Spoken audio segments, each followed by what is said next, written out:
2000 में बॉलीवुड में डेब्यू करने वाली एक बेहतरीन सिंगर, मुड़ी मुड़ी कहाँ कहाँ कहाँ मैं मुड़ी मुड़ी इत्तेफाक से जुड़ी जुड़ी चाहत, जिनकी कर्णप्रिय और अलहदा आवाज ने लोगों को अपना मुरीद बना लिया। जिस दिन से आशना से दो अजनबी हुए हैं तन्हाइयों के इन्होंने भारत ही नहीं पाकिस्तान के कोक स्टूडियो में भी अपनी आवाज के जादू से श्रोताओं को दीवाना बनाया और वहां परफॉर्म करने वाली दूसरी इंडियन सिंगर बनी। वेख छल्ला पैंदिया ना छड़े दिल। लेकिन क्या आप जानते हैं कि एक से बढ़कर एक हिट सॉन्ग्स गाने के बावजूद भी ये बॉलीवुड में हमेशा गुमनाम ही रहीं। इश्क शवा मुश्क शवा खुशामदीद मरहबा। क्या आप मानेंगे कि मोस्ट अंडररेटेड सिंगर कही जाने वाली ये सिंगर 15 साल बाद अचानक एक कंट्रोवर्शियल सॉन्ग से इतनी पॉपुलर हुई कि इन्हें देश भर में जाना जाने लगा। बेशरम रंग कहाँ देखा दुनिया वालों ने। और क्या आप यकीन करेंगे कि बचपन में इन्हें सुनने वाले कहते थे कि तुम कभी भी सिंगर नहीं बन सकती। रुआ रुआ खिलने लगी है ज़मीं, तेरी तो खुशबू है। तो क्या थी इन बातों की सच्चाई, बताएंगे इस बेहतरीन सिंगर की जिंदगी के बारे में और भी बहुत कुछ। आप बने रहिए हमारे साथ।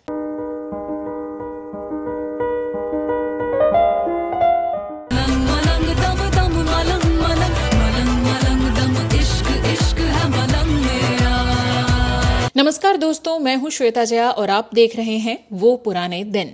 दोस्तों, साल 2023 में आई फिल्म पठान तो आपको याद ही होगी।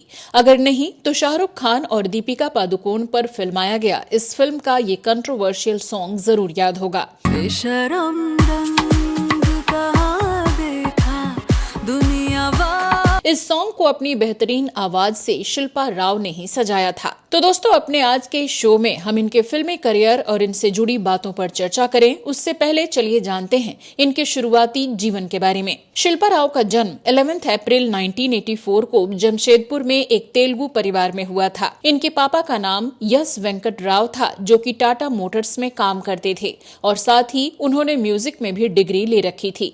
इनकी माँ का नाम आर श्यामला था और इनके भाई का नाम अनुराग नायडू, जो एक जैज पियानिस्ट और म्यूजिक कंपोजर हैं। इनके पिता रोज संगीत का अभ्यास किया करते थे और साथ ही अपने दोनों बच्चों को भी म्यूजिक सिखाते। धीरे धीरे शिल्पा का लगाव म्यूजिक के प्रति बढ़ता चला गया और ये जमशेदपुर में ही अपने पिता के गुरु चंद्रकांत आपटे से आगे की संगीत की ट्रेनिंग लेने लगी।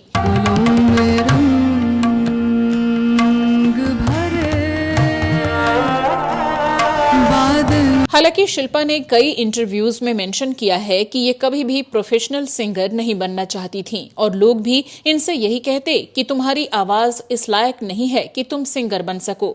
लेकिन साल 1997 में इनके बर्थडे के दिन ऐसा कुछ हुआ कि सब कुछ बदल गया। हुआ यूं कि 11 अप्रैल 1997 को इनकी मां ने कहीं से फोन नंबर अरेंज कर हरिहरन जी को फोन किया और उनसे मिलने के लिए रिक्वेस्ट की, जिसके बाद ये अपनी मां के साथ उनसे मिलने उनके घर गईं और पहली बार इन्हें सुनने के बाद किसी ने कहा कि तुम सिंगर बन सकती हो।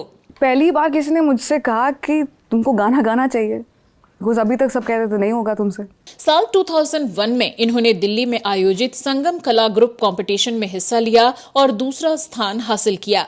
यहीं पर ये शो के जज शंकर महादेवन जी से भी मिली और काफी कुछ सीखा। यहीं पर उन्होंने इनसे ये भी कहा कि अगर तुम म्यूजिक में अपना करियर बनाना चाहती हो तो तुम्हें मुंबई ही आना पड़ेगा।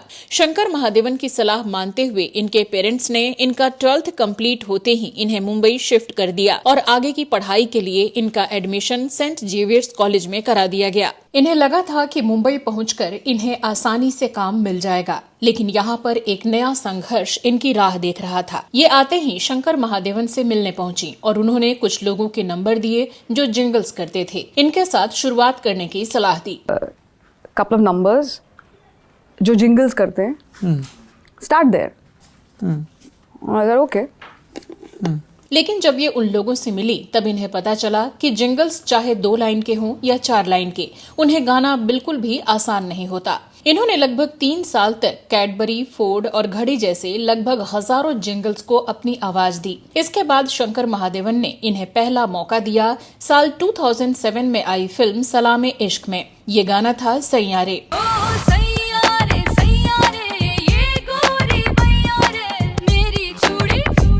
लेकिन इसी साल आई फिल्म अनवर का गाना तो से नैना लागे इनका पहला डेब्यू सॉन्ग बना, जो श्रोताओं के बीच बेहद पसंद किया गया और लोग इंडस्ट्री में इन्हें पहचानने लगे। क्षमा को पिघलने का अरमान क्यों है। इसी के साथ फिल्म अगर, गांधी माई फादर और द ट्रेन जैसी फिल्मों के गानों में भी इनकी बेहतरीन आवाज सुनने को मिली। ये जिंदगी रोशन हुई है उसके नूर से, दिल को सच्ची खुशी हासिल हुई। अगले साल 2008 में शिल्पा ने आमिर, हाईजैक, बचना ए हसीनो, गुड लक और कॉन्ट्रैक्ट जैसी फिल्मों के गानों को अपनी आवाज दी।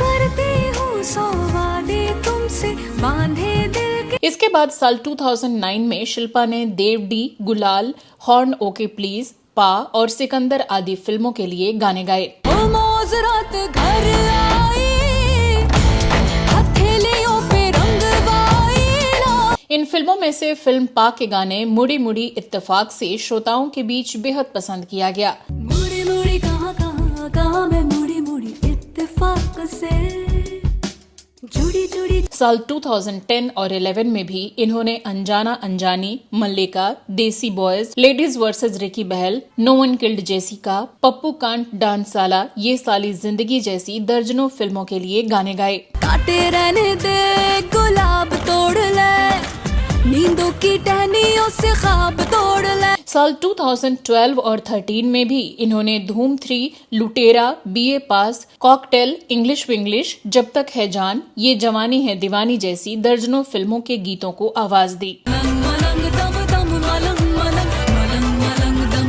इश्क इश्क है मलंग मेरा। इश्क शवा मुश्क शवा खुशामदीद है मरहबा। इसके बाद साल 2014 और 15 में भी इन्होंने NH10, गुलाब गैंग, बैंग बैंग, बदमाशियां आदि फिल्मों में गाने गाए। मेहरबा हुआ मेहरबा हुआ मेहरबा। साल 2016 में ऐश्वर्या राय और रणबीर कपूर की सुपरहिट फिल्म ए दिल है मुश्किल के सॉन्ग बुलिया और आज जाने की जिद ना करो को शिल्पा ने बहुत ही खूबसूरती से गाया। जिस दिन से आशना से दो अजनबी हुए हैं तन्हाइयों के और ये दोनों गाने दर्शकों के बीच बहुत पॉपुलर हुए। आज जाने की जिद ना करो। साल दर साल शिल्पा एक से बढ़कर एक गाने गा रही थीं, लेकिन इन्हें वो पहचान नहीं मिल पा रही थी जिसकी ये हकदार थीं।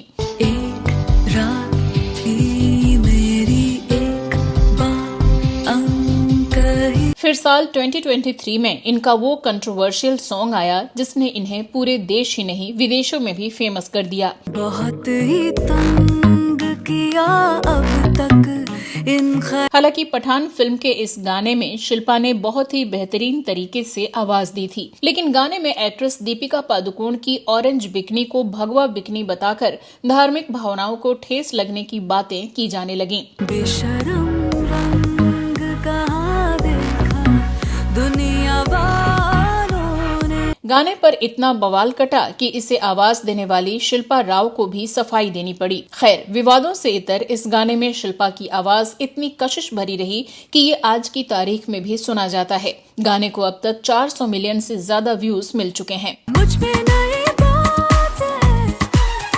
नई आदतों के। इसी साल इन्होंने पोनियन सेल्वन 2 के हिंदी वर्जन में रुआ रुआ नाम का एक बेहतरीन गाना भी गाया। रुआ रुआ खिलने लगी है ज़मीं ओ। और शाहरुख खान के फिल्म जवान के गीत चलेया को भी आवाज दी। हंसा दे या रुला दे मैंने तुझको चुना है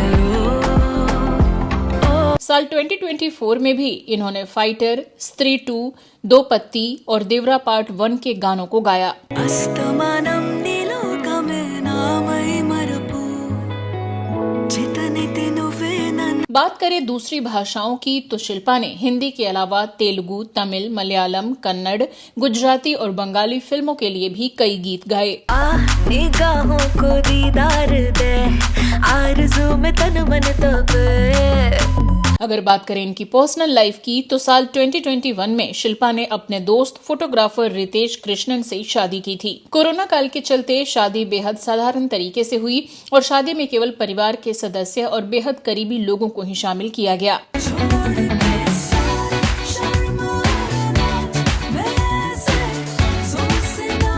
शादी से पहले राव ने एक थ्रोबैक तस्वीर इंस्टाग्राम पर शेयर की थी। इस पर इन्होंने कैप्शन दिया था, बच्चों के तौर पर हम में एक चीज कॉमन है, हम कभी तस्वीरों के लिए नहीं हंसे। उम्मीद कर रही हूँ कि हम दोनों बाकी जिंदगी हर दिन एक दूसरे को हंसा सकें। अब बात करते हैं उस अचीवमेंट की जिसके चलते ये भारत ही नहीं पाकिस्तान में भी बेहद लोकप्रिय हुई। शिल्पा अली नूर और अली हमजा से दिल्ली में ये मिली थीं, जहां वो इंडियन बैंड परिक्रमा के मेंबर सुबीर मलिक के घर पर एक कार्यक्रम में शामिल होने पहुंचे थे। नूरी बैंड के इन मेंबर्स को मेरे बारे में कुछ भी पता नहीं था और जब उन्हें पता चला कि मैं सिंगर हूं तो उन्होंने मुझसे कुछ गाने के लिए कहा। मेरी खामोशी से बातें चुन लेना, उनकी डोरी से। मेरा गाना सुनकर अली नूर ने एकदम से कहा कि आप हमारे साथ परफॉर्म करने पाकिस्तान आ रहे हैं और फिर साल 2016 में कोक स्टूडियो के सीजन 9 में शिल्पा ने नूर बैंड के साथ मिलकर पाकिस्तान में पार चन्ना दे एक बेहतरीन लोकगीत गाया। वेख छल्ला पैंदिया ना छटे दिल वे, हाले के ये गाना भारत और पाकिस्तान दोनों देशों के दर्शकों के बीच बेहद लोकप्रिय हुआ था। छटी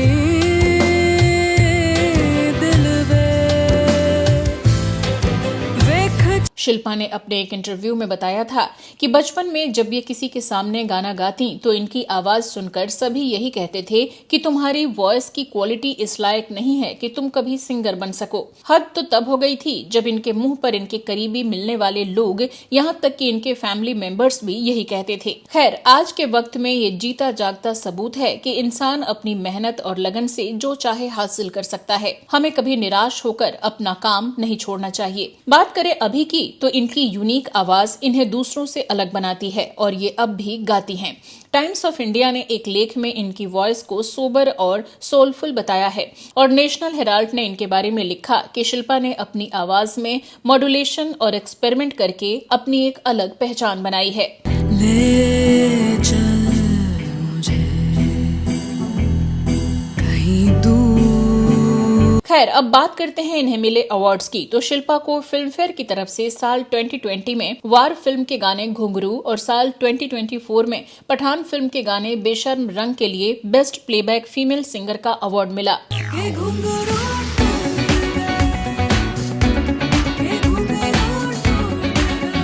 साथ ही इंटरनेशनल इंडियन फिल्म एकेडमी की तरफ से जवान फिल्म के गाने चलेया के लिए इन्हें बेस्ट प्लेबैक फीमेल सिंगर का भी अवार्ड मिला। तो साथ ही कई और अवार्ड मिलने के साथ साथ इन्हें साल 2021 में ग्रैमी अवार्ड की तरफ से भी नॉमिनेशन मिला था। इस तरह ये कारनामा करने वाली ये बॉलीवुड की पहली फीमेल सिंगर बनी। दुनिया कहती इश्क भूल है, बेफिजूल है, हमको तो दिल से कबूल है।